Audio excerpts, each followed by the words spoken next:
Digital minimalism. Call Newport.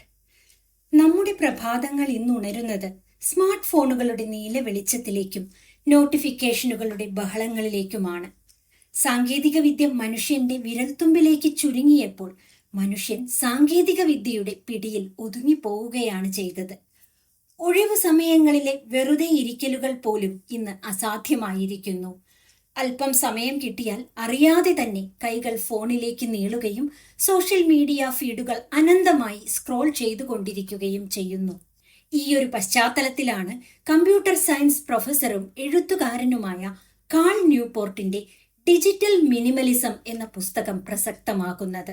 അമിതമായ digital ഉപഭോഗം നമ്മുടെ ശ്രദ്ധയെയും മാനസികാരോഗ്യത്തെയും എങ്ങനെ ബാധിക്കുന്നു എന്നും അതിൽ നിന്ന് എങ്ങനെ മോചനം നേടാമെന്നും വ്യക്തമാക്കുന്ന ഒരു മികച്ച പ്രാക്ടിക്കൽ ഗൈഡാണ് ഈ ഗ്രന്ഥം. സാങ്കേതിക വിദ്യ പൂർണ്ണമായും ഉപേക്ഷിച്ച് കാടുകയറാനോ ആധുനിക സൗകര്യങ്ങളോട് പുറംതിരിഞ്ഞു നിൽക്കാനോ അല്ല ന്യൂപോർട്ട് ഈ പുസ്തകത്തിലൂടെ ആവശ്യപ്പെടുന്നത്. അതിനു പകരം സാങ്കേതിക വിദ്യയെ നമ്മുടെ ജീവിതത്തിന്റെ യജമാനനാക്കാതെ കേവലം ഒരു ഉപകരണം മാത്രമാക്കി എങ്ങനെ നിലനിർത്താമെന്നാണ് അദ്ദേഹം അന്വേഷിക്കുന്നത്.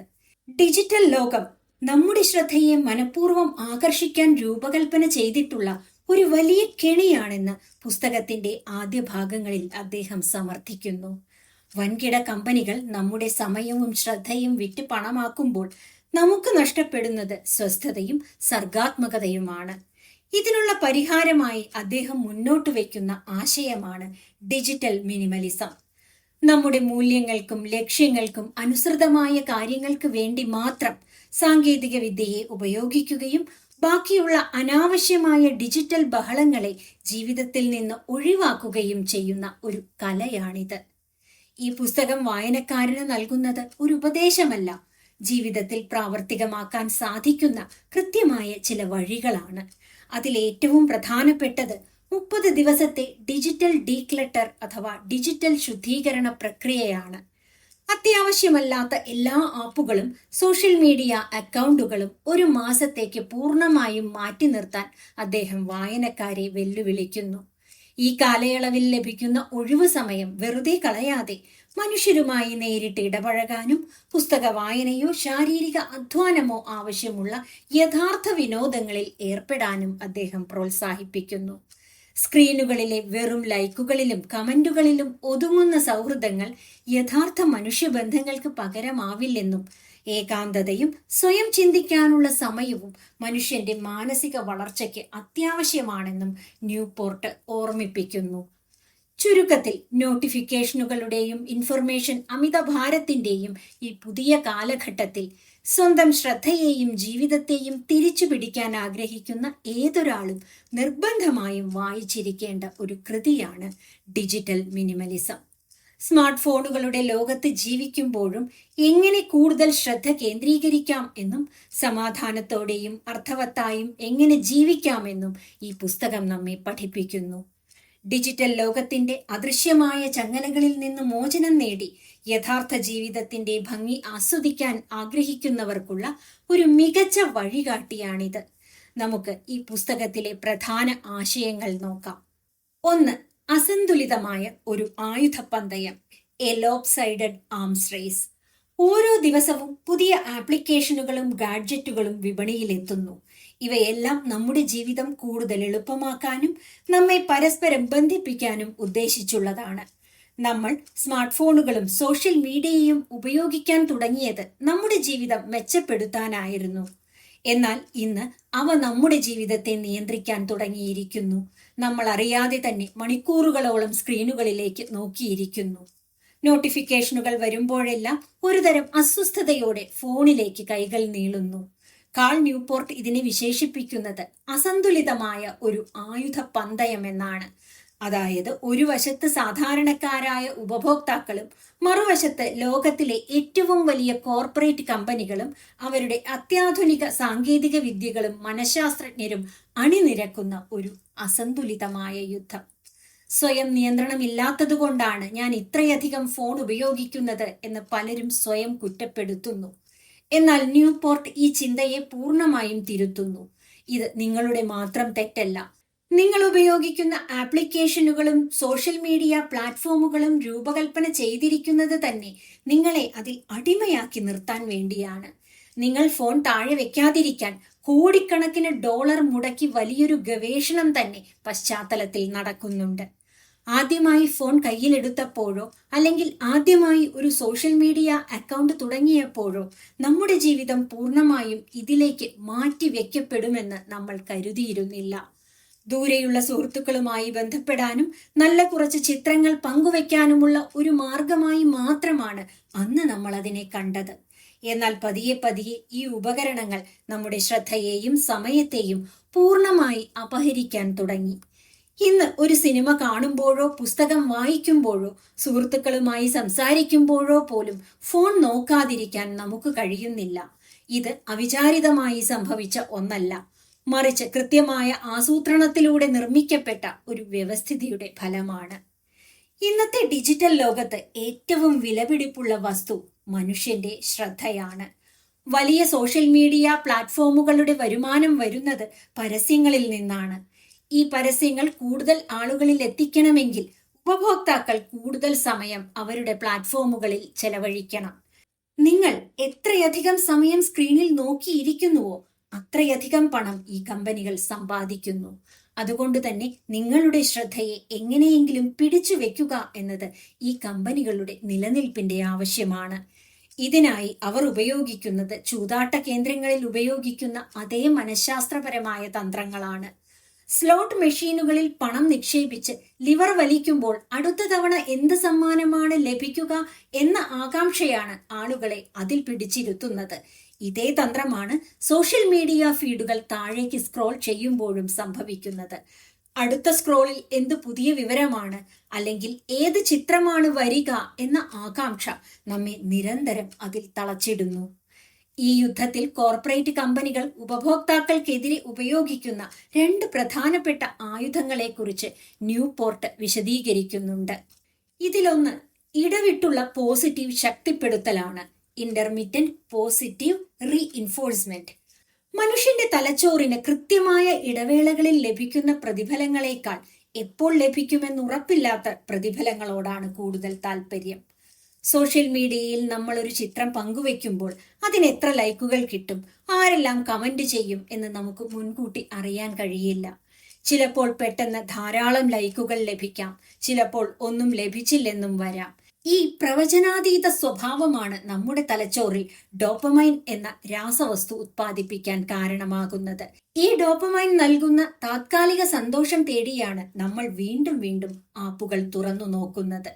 രണ്ടാമത്തേത് സാമൂഹിക അംഗീകാരത്തിനായുള്ള ദാഹമാണ്, സോഷ്യൽ അപ്രൂവൽ. മനുഷ്യൻ ഒരു സാമൂഹിക ജീവിയാണ്.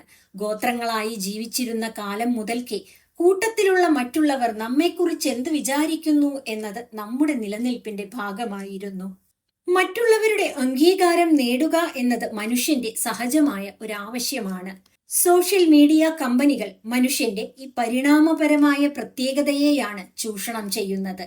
ഒരു ലൈക്ക് അല്ലെങ്കിൽ കമന്റ് എന്നത് കേവലം ഡിജിറ്റൽ അടയാളമല്ല, മറിച്ച് അത് സമൂഹത്തിൽ നമുക്ക് ലഭിക്കുന്ന താത്കാലിക അംഗീകാരമായി നമ്മുടെ തലച്ചോർ തെറ്റായി വ്യാഖ്യാനിക്കുന്നു. നമ്മൾ അവഗണിക്കപ്പെടുന്നുവോ എന്ന ഭയം, ഫോമോ, ഫിയർ ഓഫ് മിസ്സിംഗ് ഔട്ട് നമ്മെ നിരന്തരം ഓൺലൈനിൽ സജീവമായിരിക്കാൻ നിർബന്ധിതരാക്കുന്നു. നമ്മൾ സൗജന്യമായി ഉപയോഗിക്കുന്നു എന്ന് കരുതുന്ന സോഷ്യൽ മീഡിയ ആപ്പുകൾ യഥാർത്ഥത്തിൽ സൗജന്യമല്ല. നിങ്ങൾ ഒരു ഉൽപ്പന്നത്തിന് പണം നൽകുന്നില്ലെങ്കിൽ നിങ്ങൾ തന്നെയാണ് അവിടുത്തെ ഉൽപ്പന്നം.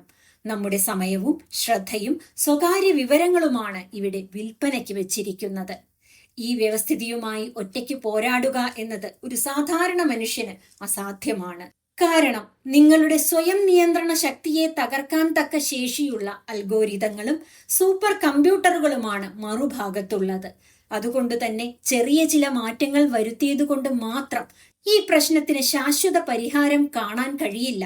ഉദാഹരണത്തിന് നോട്ടിഫിക്കേഷൻ ഓഫ് ചെയ്യുകയോ ഫോൺ കുറച്ചു സമയം ദൂരെ വെക്കുകയോ ചെയ്യുന്നത് കൊണ്ട് മാത്രം ഒരു ഫലവുമില്ല. നമ്മൾ ഒരു വലിയ കെണിയിലാണ് അകപ്പെട്ടിരിക്കുന്നത് എന്ന് മനസ്സിലാക്കിയാൽ മാത്രമേ അതിൽ നിന്ന് രക്ഷപ്പെടാനുള്ള വഴികളെക്കുറിച്ച് നമ്മൾ ചിന്തിക്കുകയുള്ളൂ. ഈ യുദ്ധത്തിൽ വിജയിക്കണമെങ്കിൽ നമുക്ക് പുതിയൊരു തത്വശാസ്ത്രം ആവശ്യമാണ്.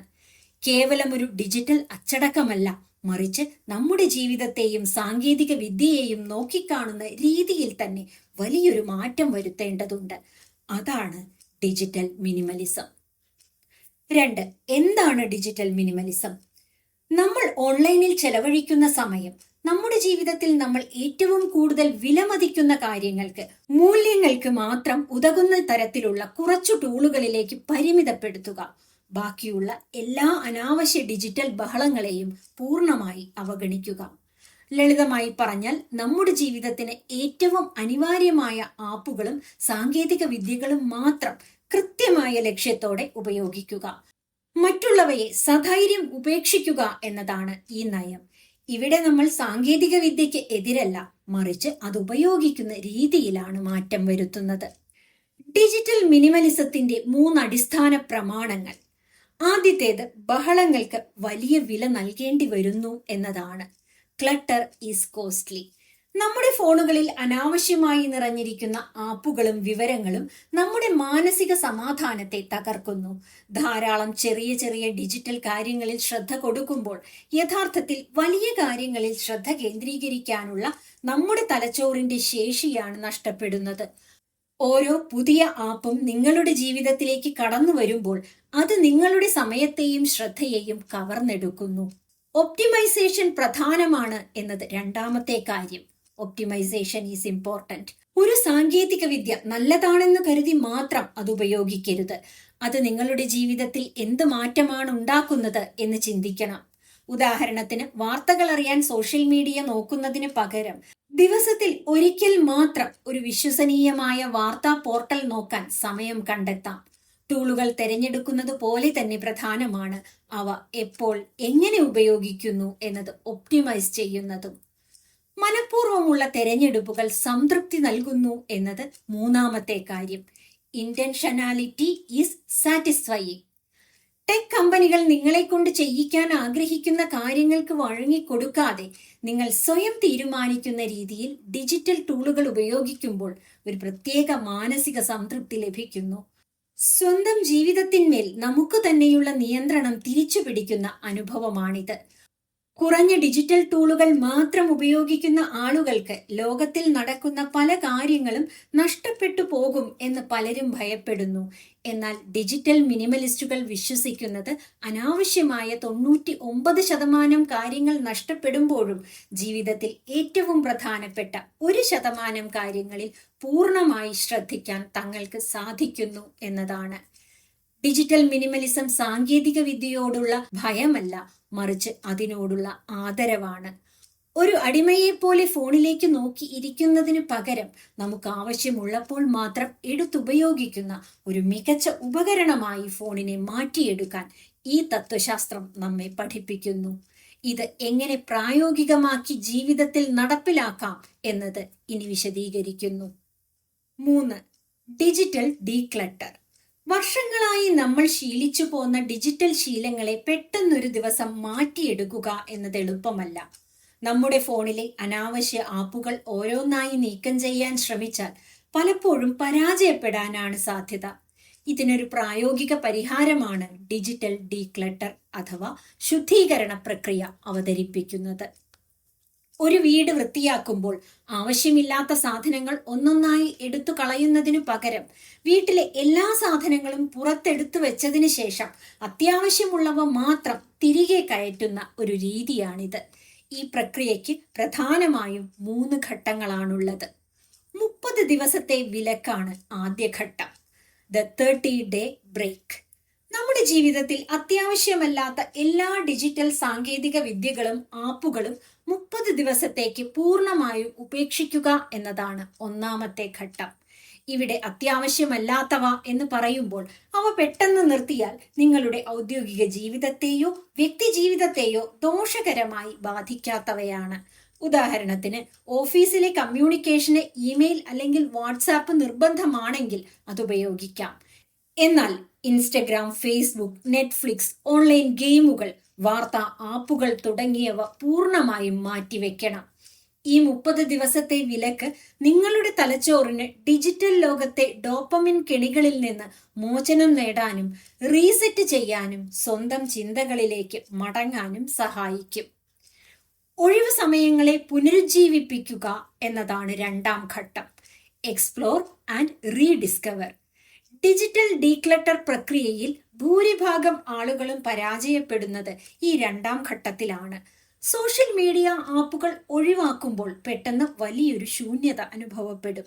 ഈ ഒഴിവു സമയം എങ്ങനെ ഉപയോഗിക്കണം എന്നറിയാതെ ആളുകൾ വീണ്ടും പഴയ ശീലങ്ങളിലേക്ക് തന്നെ മടങ്ങും. അതുകൊണ്ട് ഈ 30 ദിവസത്തിനുള്ളിൽ ഫോണിന് പകരമായി ചെയ്യാൻ സാധിക്കുന്ന അർത്ഥവത്തായ മറ്റ് കാര്യങ്ങൾ കണ്ടെത്തണം. പുസ്തക വായന, വ്യായാമം, സുഹൃത്തുക്കളെ നേരിട്ട് കാണൽ, പുതിയൊരു ഭാഷ പഠിക്കൽ, അല്ലെങ്കിൽ ഏതെങ്കിലും ക്രാഫ്റ്റുകൾ, ഹോബീസ് എന്നിവ ചെയ്യുന്നത്. അങ്ങനെ എന്തുമാകാം. ഡിജിറ്റൽ ലോകത്തിനു പുറത്ത് എത്ര മനോഹരമായ ഒരു ജീവിതം ഉണ്ടെന്ന് തിരിച്ചറിയാനുള്ള അവസരമാണിത്. തിരിച്ചു കൊണ്ടുവരലാണ് മൂന്നാം ഘട്ടം, റീ ഇൻട്രൊഡക്ഷൻ. 30 ദിവസത്തെ വിജയകരമായ പരീക്ഷണത്തിന് ശേഷം നിങ്ങൾ ഒഴിവാക്കിയ ആപ്പുകളെല്ലാം കണ്ണും പൂട്ടി ഫോണിലേക്ക് തിരികെ ഇൻസ്റ്റാൾ ചെയ്യരുത്. പകരം ഓരോ ആപ്പിനെയും കടുത്ത പരിശോധനകൾക്ക് വിധേയമാക്കണം. താഴെ പറയുന്ന 3 ചോദ്യങ്ങൾക്ക് കൃത്യമായ മറുപടി ലഭിച്ചാൽ മാത്രമേ ഒരു ഡിജിറ്റൽ ടൂൾ നമ്മുടെ ജീവിതത്തിലേക്ക് തിരികെ പ്രവേശിപ്പിക്കാവൂ. ഈ ആപ്പ് എൻ്റെ ജീവിതത്തിലെ ഏറ്റവും പ്രധാനപ്പെട്ട ഒരു മൂല്യത്തെ വളർത്താൻ സഹായിക്കുന്നുണ്ടോ? വെറുതെ സമയം കളയാനല്ല, കൃത്യമായ ലക്ഷ്യമുണ്ടാകണം. ഈ മൂല്യം നേടാൻ നിലവിലുള്ള ഏറ്റവും മികച്ച മാർഗം ഇതാണോ? വാർത്ത അറിയാൻ ഇൻസ്റ്റഗ്രാം സ്ക്രോൾ ചെയ്യുന്നതാണോ അതോ നല്ലൊരു പത്രം വായിക്കുന്നതാണോ നല്ലത്? ഞാൻ ഇത് എങ്ങനെ എപ്പോൾ ഉപയോഗിക്കണം എന്ന് എനിക്ക് കൃത്യമായ അച്ചടക്കമുണ്ടോ? ഉദാഹരണത്തിന് ശനിയാഴ്ചകളിൽ മാത്രം ഫേസ്ബുക്ക് നോക്കുക, അല്ലെങ്കിൽ ദിവസവും 15 മിനിറ്റ് മാത്രം ഉപയോഗിക്കുക. ഡിജിറ്റൽ ഡീക്ലട്ടർ നിങ്ങളുടെ ഡിജിറ്റൽ ജീവിതത്തെ പൂർണ്ണമായി പുനർനിർമ്മിക്കുന്ന പ്രക്രിയയാണ്. ഈ 30 ദിവസങ്ങൾ കഴിയുമ്പോൾ നിങ്ങൾ സാങ്കേതിക വിദ്യയെ നോക്കിക്കാണുന്ന രീതി മാറും. ഫോണിന്റെ നോട്ടിഫിക്കേഷനുകൾക്ക് പിന്നാലെ ഓടുന്ന ഒരു അടിമയാകാതെ നിങ്ങൾക്കാവശ്യമുള്ള കാര്യങ്ങൾക്ക് മാത്രം ഫോൺ ഉപയോഗിക്കുന്ന ഒരു ഡിജിറ്റൽ മിനിമലിസ്റ്റ് ആയി മാറാൻ ഈ പ്രവർത്തനം നിങ്ങളെ പ്രാപ്തനാക്കുന്നു. 4. ഒറ്റയ്ക്ക് സമയം ചെലവഴിക്കുക. Spend time Elon. ഇന്നത്തെ കാലത്ത് ഒറ്റയ്ക്കാവുക എന്നത് അസാധ്യമായ ഒന്നായി മാറിയിരിക്കുന്നു. നമ്മൾ മുറിയിൽ ഒറ്റയ്ക്കാണെങ്കിൽ പോലും നമ്മുടെ കയ്യിലെ ഫോണിലൂടെ ലോകത്തെ മുഴുവൻ ആളുകളുമായും നമ്മൾ നിരന്തരം ബന്ധപ്പെട്ടുകൊണ്ടിരിക്കുകയാണ്. എന്നാൽ മനുഷ്യന്റെ മാനസിക വളർച്ചയ്ക്കും സർഗാത്മകതയ്ക്കും ഏകാന്തത അത്യാവശ്യമാണ്. ഏകാന്തത എന്നത് നമ്മൾ ശാരീരികമായി മാറി നിൽക്കുന്നതല്ല, മറിച്ച് മറ്റു മനസ്സുകളിൽ നിന്നുള്ള ചിന്തകളുടെ കടന്നുകയറ്റമില്ലാതെ സ്വന്തം ചിന്തകളിൽ മാത്രം മുഴുകിയിരിക്കുന്ന അവസ്ഥയാണിത്. നിങ്ങൾ ഒരു കാട്ടിൽ ഒറ്റയ്ക്ക് ഇരിക്കുകയാണെങ്കിലും ഒരു റീൽ കാണുകയോ ഫോണിൽ മെസ്സേജ് അയക്കുകയോ ചെയ്താൽ നിങ്ങൾ ഏകാന്തതയിലല്ല. കാരണം നിങ്ങളുടെ തലച്ചോറിലേക്ക് മറ്റൊരാളുടെ ചിന്തകൾ പ്രവേശിച്ചു കൊണ്ടിരിക്കുകയാണ്. നേരെ മറിച്ച് ജനത്തിരക്കുള്ള ഒരു മെട്രോ ട്രെയിനിൽ യാത്ര ചെയ്യുമ്പോൾ ഫോൺ നോക്കാതെ സ്വന്തം ചിന്തകളിൽ മാത്രം മുഴുകിയിരിക്കാൻ സാധിച്ചാൽ അത് യഥാർത്ഥ ഏകാന്തതയാണ്. മനുഷ്യ ചരിത്രത്തിൽ ആദ്യമായാണ് ഒരു തലമുറയ്ക്ക് ഏകാന്തത പൂർണ്ണമായും നഷ്ടപ്പെടുന്നത്. മുൻകാലങ്ങളിൽ ബസ്സിലോ ട്രെയിനിലോ യാത്ര ചെയ്യുമ്പോഴോ എവിടെയെങ്കിലും കാത്തു നിൽക്കുമ്പോഴോ ഒക്കെ മനുഷ്യർക്ക് സ്വന്തം ചിന്തകളിലേക്ക് നോക്കാൻ സമയം കിട്ടിയിരുന്നു. എന്നാൽ ഇന്ന് അത്തരം ചെറിയ ഇടവേളകളിൽ പോലും നമ്മൾ പെട്ടെന്ന് ഫോൺ എടുക്കുന്നു. ഇതിനെ സോളിറ്റ്യൂഡ് ഡിപ്രിവേഷൻ, ഏകാന്തതയുടെ അഭാവം എന്നാണ് ന്യൂപോർട്ട് വിളിക്കുന്നത്. സ്വന്തം മനസ്സിനോട് സംസാരിക്കാൻ സമയം കിട്ടാതെ വരുമ്പോൾ അത് മനുഷ്യരിൽ കടുത്ത മാനസിക സമ്മർദ്ദത്തിനും ഉത്കണ്ഠയ്ക്കും സർഗാത്മകത നഷ്ടപ്പെടുന്നതിനും കാരണമാകുന്നു എന്ന് ആധുനിക മനഃശാസ്ത്ര പഠനങ്ങളെ ഉദ്ധരിച്ച് അദ്ദേഹം സമർത്ഥിക്കുന്നു. ഡിജിറ്റൽ ലോകത്തെ ബഹളങ്ങളിൽ നിന്ന് മാറി ഏകാന്തതയുടെ ഭംഗി ആസ്വദിക്കാൻ ന്യൂപോർട്ട് 3 പ്രധാന പ്രായോഗിക നിർദ്ദേശങ്ങൾ മുന്നോട്ട് വയ്ക്കുന്നു. ഫോൺ ഇല്ലാതെ നടക്കാൻ പോകുക. Leave your phone at home. ദിവസവും കുറച്ചു സമയം ഫോൺ പൂർണ്ണമായും വീട്ടിൽ വെച്ചുകൊണ്ട് പുറത്ത് നടക്കാൻ പോകുക. പ്രകൃതിയെ നിരീക്ഷിക്കാനും നിങ്ങളുടെ ചിന്തകളെ സ്വതന്ത്രമായി വിടാനും ഇത് സഹായിക്കും. സ്വയം കത്തുകൾ എഴുതുക. Write letters to yourself. Diary എഴുതുന്നതോ അല്ലെങ്കിൽ നിങ്ങളുടെ ചിന്തകളെ ഒരു പേപ്പറിലേക്ക് പകർത്തുന്നതോ ആയ ശീലം വളർത്തിയെടുക്കുക. ഇത് ചിന്തകൾക്ക് വ്യക്തത നൽകും. ഒറ്റയ്ക്കുള്ള യാത്രകൾ. Spend time with your thoughts. യാത്ര ചെയ്യുമ്പോൾ പാട്ടുകൾ കേൾക്കുന്നതോ വീഡിയോ കാണുന്നതോ ഒഴിവാക്കി ചുറ്റുമുള്ള ലോകത്തെ നോക്കിക്കാണാനും ചിന്തകളിലേക്ക് ആഴ്ന്നിറങ്ങാനും ശ്രമിക്കുക. ഏകാന്തത എന്നാൽ തലച്ചോറിന് നൽകുന്ന വിശ്രമവും ഊർജവുമാണ്. പുതിയ ആശയങ്ങൾ ജനിക്കുന്നതും വലിയ പ്രശ്നങ്ങൾക്ക് പരിഹാരം കണ്ടെത്തുന്നതും മനുഷ്യൻ സ്വന്തം മനസ്സിനോട് സംസാരിക്കുമ്പോഴാണ്. ഡിജിറ്റൽ മിനിമലിസം ജീവിതത്തിൽ വിജയിക്കണമെങ്കിൽ സ്ക്രീനുകളിൽ നിന്നുള്ള ശബ്ദങ്ങൾ നിർത്തിവെച്ച് സ്വന്തം ഉള്ളിലെ ശബ്ദം കേൾക്കാൻ നമ്മൾ തയ്യാറാകണം. 5.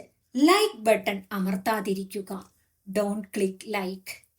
ഇന്ന് നമ്മൾ ജീവിക്കുന്നത് കണക്റ്റഡ് ആയ ഒരു ലോകത്താണ്. സോഷ്യൽ മീഡിയ ആപ്പുകൾ വഴി ലോകത്തിന്റെ ഏത് കോണിലുള്ള ആളുകളുമായും നമുക്ക് എപ്പോൾ വേണമെങ്കിലും ബന്ധപ്പെടാം. എന്നാൽ ഈ സാങ്കേതിക വിദ്യകളെല്ലാം വന്നിട്ടും മനുഷ്യർക്കിടയിലെ ഒറ്റപ്പെടലും മാനസികമായ അകലവും എന്തുകൊണ്ടാണ് കൂടിക്കൂടി വരുന്നത്?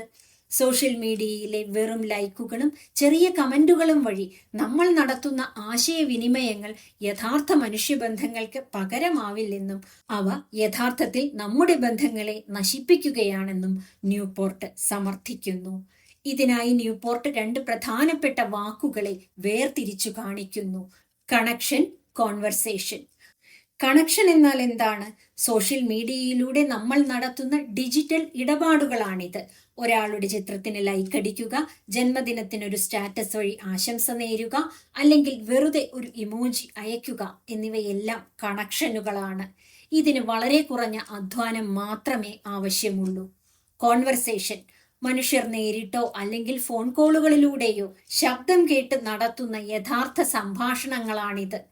ഇതിൽ പരസ്പരമുള്ള മുഖഭാവങ്ങൾ, ശബ്ദ വ്യതിയാനങ്ങൾ, ശരീരഭാഷ എന്നിവയെല്ലാം ഉൾപ്പെടുന്നു. നമ്മുടെ തലച്ചോറ് പരിണമിച്ചിരിക്കുന്നത് ഇത്തരം സങ്കീർണമായ സംഭാഷണങ്ങളിലൂടെ ബന്ധങ്ങൾ സ്ഥാപിക്കാനാണ്. സോഷ്യൽ മീഡിയ കമ്പനികൾ നമ്മളെ കണക്ഷനുകളിൽ തളച്ചിടുന്നു. നമ്മൾ ധാരാളം ആളുകളുമായി ഓൺലൈനിൽ കണക്റ്റഡ് ആണെന്ന് കരുതുമ്പോഴും ഉള്ളിൽ അനുഭവപ്പെടുന്ന ശൂന്യതയ്ക്ക് കാരണം യഥാർത്ഥ കോൺവെർസേഷനുകളുടെ അഭാവമാണ്. ഫേസ്ബുക്കോ ഇൻസ്റ്റഗ്രാമോ തുറക്കുമ്പോൾ നമ്മൾ കാണുന്ന ലൈക്ക് ബട്ടൺ യഥാർത്ഥത്തിൽ ഒരു കെണിയാണ്. നമ്മൾ മറ്റൊരാളുടെ പോസ്റ്റിന് ലൈക്ക് ചെയ്യുമ്പോൾ നമ്മൾ അവരെ ഓർക്കുന്നുണ്ടെന്ന ഒരു ഡിജിറ്റൽ അടയാളം മാത്രമാണ് നൽകുന്നത്. ഇത് ബന്ധങ്ങളെ ആഴമുള്ളതാക്കുന്നില്ല. മാത്രമല്ല, നമ്മുടെ തലച്ചോർ ഇതിനെ ഒരു കളിയായി കാണാൻ തുടങ്ങുന്നു. ഗെയിം. നമ്മളിടുന്ന പോസ്റ്റുകൾക്ക് എത്ര ലൈക്ക് കിട്ടി എന്ന് നോക്കി നമ്മുടെ മാനസികാവസ്ഥ മാറുന്നു. സോഷ്യൽ മീഡിയ പ്ലാറ്റ്ഫോമുകൾ മനുഷ്യന്റെ സാമൂഹിക സഹജവാസനകളെ വെറും ഡിജിറ്റൽ നമ്പറുകളാക്കി മാറ്റി ലാഭം കൊയ്യുകയാണ് ചെയ്യുന്നത്. ഡിജിറ്റൽ മിനിമലിസത്തിന്റെ ഭാഗമായി യഥാർത്ഥ ബന്ധങ്ങൾ തിരിച്ചുപിടിക്കാൻ ന്യൂപോർട്ട് ചില കടുത്ത തീരുമാനങ്ങൾ എടുക്കാൻ വായനക്കാരോട് ആവശ്യപ്പെടുന്നു. ലൈക്ക് ബട്ടൺ പൂർണ്ണമായും ഒഴിവാക്കുക. സോഷ്യൽ മീഡിയയിൽ ആരുടെയും പോസ്റ്റുകൾക്ക് ലൈക്ക് അടിക്കുകയോ റെഡിമെയ്ഡ് കമന്റുകൾ ഇടുകയോ ചെയ്യരുത്. ബന്ധങ്ങൾ ഡിജിറ്റലായി നിലനിർത്തുന്നത് പരമാവധി നിർത്തുക. സംഭാഷണങ്ങൾ തരം തിരിക്കുക. Conversation centric communication. മെസ്സേജുകളിലൂടെ മണിക്കൂറുകളോളം സംസാരിക്കുന്നതിനു പകരം അവരെ നേരിട്ട് കാണുകയോ ഫോണിൽ വിളിക്കുകയോ ചെയ്യുക. ടെക്സ്റ്റ് മെസ്സേജുകളെ വിവരം കൈമാറാനോ അല്ലെങ്കിൽ നേരിട്ട് കാണാനുള്ള സമയം നിശ്ചയിക്കാനോ ഉള്ള ഒരു ടൂൾ മാത്രമാക്കി മാറ്റുക. ഓഫീസ് സമയം നിശ്ചയിക്കുക. Conversation hours. നിങ്ങളുടെ സുഹൃത്തുക്കൾക്കും ബന്ധുക്കൾക്കും നിങ്ങളെ വിളിക്കാൻ പറ്റിയ ചില പ്രത്യേക സമയങ്ങൾ, ഉദാഹരണത്തിന് എല്ലാ ദിവസവും വൈകുന്നേരം 5 മണി മുതൽ 6 മണി വരെ മാറ്റിവെക്കുക. ആ സമയത്ത് വരാവുന്ന കോളുകൾക്ക് കൃത്യമായി മറുപടി നൽകുക. ഡിജിറ്റൽ ലൈക്കുകൾ നൽകുന്നത് ഒരു താത്കാലിക സന്തോഷം മാത്രമാണ്. അത് മനുഷ്യബന്ധങ്ങളെ കൃത്രിമമാക്കുന്നു. നമ്മുടെ ജീവിതത്തിൽ കുറച്ചു സുഹൃത്തുക്കൾ മാത്രമേ ഉള്ളൂ എങ്കിലും അവരുമായി നേരിട്ടും ആഴത്തിലും ബന്ധം സ്ഥാപിക്കുന്നതാണ് 100 കണക്കിന് ഓൺലൈൻ ഫോളോവേഴ്സ് ഉള്ളതിനേക്കാൾ നല്ലത്. ലൈക്ക് ബട്ടണുകളിൽ നിന്ന് വിരലുകൾ പിൻവലിച്ച് മനുഷ്യരുടെ ശബ്ദത്തിലേക്കും സാന്നിധ്യത്തിലേക്കും മടങ്ങാൻ ഈ അധ്യായം നമ്മോട് ആവശ്യപ്പെടുന്നു. 6. വിനോദങ്ങളെ തിരിച്ചുപിടിക്കുക. Reclaim leisure. ഡിജിറ്റൽ മിനിമലിസം ശീലമാക്കുമ്പോൾ നമുക്ക് ധാരാളം ഒഴിവു സമയങ്ങൾ ലഭിക്കും. ആ സമയങ്ങളെ കൃത്യമായ വിനോദങ്ങൾ കൊണ്ട് നിറച്ചില്ലെങ്കിൽ നമ്മൾ വീണ്ടും സ്മാർട്ട് ഫോണിന്റെ അടിമത്തത്തിലേക്ക് തന്നെ തിരിച്ചു പോകും. അതുകൊണ്ട് ഫോൺ തരുന്ന താത്കാലിക സുഖത്തിന് പിന്നാലെ പോകാതെ നിങ്ങളുടെ മനസ്സിനും ശരീരത്തിനും ഗുണം ചെയ്യുന്ന യഥാർത്ഥ വിനോദങ്ങളെ നെഞ്ചിലേറ്റാൻ ന്യൂപോർട്ട് നമ്മെ ഓർമ്മിപ്പിക്കുന്നു. ഒരു മാസത്തെ ഡിജിറ്റൽ ശുദ്ധീകരണത്തിന് ഇറങ്ങി പുറപ്പെടുന്ന ഭൂരിഭാഗം ആളുകളും നേരിടുന്ന ഏറ്റവും വലിയ വെല്ലുവിളി ഫോൺ മാറ്റിവെക്കുമ്പോൾ ഉണ്ടാകുന്ന കടുത്ത വിരസതയാണ്. സോഷ്യൽ മീഡിയ ആപ്പുകൾ നമ്മുടെ ജീവിതത്തിൽ നിന്ന് അപ്രത്യക്ഷമാകുമ്പോൾ പെട്ടെന്ന് ഒരു വലിയ ശൂന്യത അനുഭവപ്പെടുന്നു. പലർക്കും ആ ഒഴിവു സമയം എങ്ങനെ ചെലവഴിക്കണം എന്നറിയില്ല. ഫോൺ സ്ക്രോൾ ചെയ്യുക, നെറ്റ്ഫ്ലിക്സിൽ മണിക്കൂറുകളോളം വീഡിയോകൾ കാണുക തുടങ്ങിയ വിനോദങ്ങൾ യഥാർത്ഥത്തിൽ നമ്മുടെ തലച്ചോറിന് വിശ്രമമല്ല നൽകുന്നത്, മറിച്ച് അത് നമ്മെ കൂടുതൽ തളർത്തുകയാണ് ചെയ്യുന്നത്. ഇതിന് പകരമായി ഊർജ്ജസ്വലവും അർത്ഥവത്തുമായ വിനോദങ്ങളിലേക്ക് നമ്മൾ മടങ്ങേണ്ടതുണ്ട്. നിഷ്ക്രിയ വിനോദങ്ങളും സജീവ വിനോദങ്ങളും. നിഷ്ക്രിയ വിനോദങ്ങൾ, പാസീവ് ലിഷേഴ്സ്, യാതൊരുവിധ ശാരീരിക മാനസിക അധ്വാനവും ഇല്ലാതെ നമ്മൾ ചെയ്യുന്ന കാര്യങ്ങൾ. ഉദാഹരണത്തിന് റീൽസുകൾ കാണുക, TV കാണുക, വെറുതെ ഇരിക്കുക. ഇത് താത്കാലികമായ ഡോപ്പമൈൻ നൽകുമെങ്കിലും ദീർഘകാലാടിസ്ഥാനത്തിൽ മനുഷ്യനെ അലസനാക്കുന്നു. സജീവ വിനോദങ്ങൾ, ആക്റ്റീവ് ലിഷർ, നമ്മുടെ കഴിവും ശ്രദ്ധയും ശാരീരിക അധ്വാനവും ആവശ്യപ്പെടുന്ന കാര്യങ്ങൾ. ഉദാഹരണത്തിന് സ്പോർട്സ്, തയ്യൽ, മരപ്പണികൾ, പൂന്തോട്ട നിർമ്മാണം, വായന, പുതിയൊരു സംഗീതോപകരണം പഠിക്കൽ തുടങ്ങിയവ. ഇത്തരം വിനോദങ്ങളാണ് മനുഷ്യന് യഥാർത്ഥ സന്തോഷവും ആത്മസംതൃപ്തിയും നൽകുന്നത്. ഡിജിറ്റൽ ലോകത്തിന്റെ കെണിയിൽ വീഴാതെ ഒഴിവു സമയങ്ങളെ മനോഹരമാക്കാൻ ന്യൂപോർട്ട് 3 അടിസ്ഥാന നിയമങ്ങൾ മുന്നോട്ട് വയ്ക്കുന്നു. നിഷ്ക്രിയമായ ഉപഭോഗത്തേക്കാൾ സജീവമായ നിർമ്മാണത്തിന് മുൻഗണന നൽകുക എന്നതാണ് ഒന്നാമത്തെ കാര്യം. വെറുതെ റീലുകൾ ഫോണിലൂടെ കണ്ടിരിക്കുന്നതിനു പകരം സ്വന്തമായി എന്തെങ്കിലും നിർമ്മിക്കാൻ ശ്രമിക്കുക. അത് ചിത്രരചനയാകാം, നല്ലൊരു ഭക്ഷണം ഉണ്ടാക്കലാകാം, അല്ലെങ്കിൽ ഡയറി എഴുതലാകാം. നിങ്ങളുടെ കൈകളും മനസ്സും ഒന്നിച്ച് പ്രവർത്തിക്കുമ്പോൾ തലച്ചോർ കൂടുതൽ ഉന്മേഷഭരിതമാകും. പുതിയ കഴിവുകൾ പഠിച്ചെടുക്കുക എന്നതാണ് രണ്ടാമത്തെ കാര്യം. ക്രാഫ്റ്റുകളോ കരകൗശല വിദ്യകളോ പഠിച്ചെടുക്കുക. തകരാറിലായ ഒരു സൈക്കിൾ സ്വന്തമായി നന്നാക്കാൻ ശ്രമിക്കുന്നത് പോലും ഒരു മികച്ച വിനോദമാണ്. ഇത്തരം കാര്യങ്ങൾ നിങ്ങളുടെ ആത്മവിശ്വാസം വർദ്ധിപ്പിക്കും. നേരിട്ടുള്ള കൂട്ടായ്മകളിൽ പങ്കാളികളാകുക. ഓൺലൈൻ ഗ്രൂപ്പുകളിൽ മെസ്സേജ് അയക്കുന്നതിനു പകരം നേരിട്ട് ആളുകൾ ഒത്തുകൂടുന്ന ക്ലബ്ബുകളിലോ കായിക വിനോദങ്ങളിലോ സന്നദ്ധ സംഘടനകളിലോ പങ്കാളികളാവുക. മനുഷ്യർ ഒന്നിച്ചിരുന്ന് ബോർഡ് ഗെയിമുകൾ കളിക്കുന്നതും സംസാരിക്കുന്നതും ഡിജിറ്റൽ ലോകത്തിന് തരാൻ കഴിയാത്ത വലിയൊരു ആനന്ദമാണ്. 7. ശ്രദ്ധയുടെ പ്രതിരോധ നിരയിൽ ചേരുക. Join the attention resistance. Digital minimalism എന്ന പുസ്തകത്തിലൂടെ ഏകാന്തത തിരിച്ചു പിടിക്കുന്നതിനെക്കുറിച്ചും ലൈക്കുകൾ ഉപേക്ഷിക്കുന്നതിനെക്കുറിച്ചും യഥാർത്ഥ വിനോദങ്ങൾ കണ്ടെത്തുന്നതിനെക്കുറിച്ചും നമ്മൾ വിശദമായി ചർച്ച ചെയ്തു.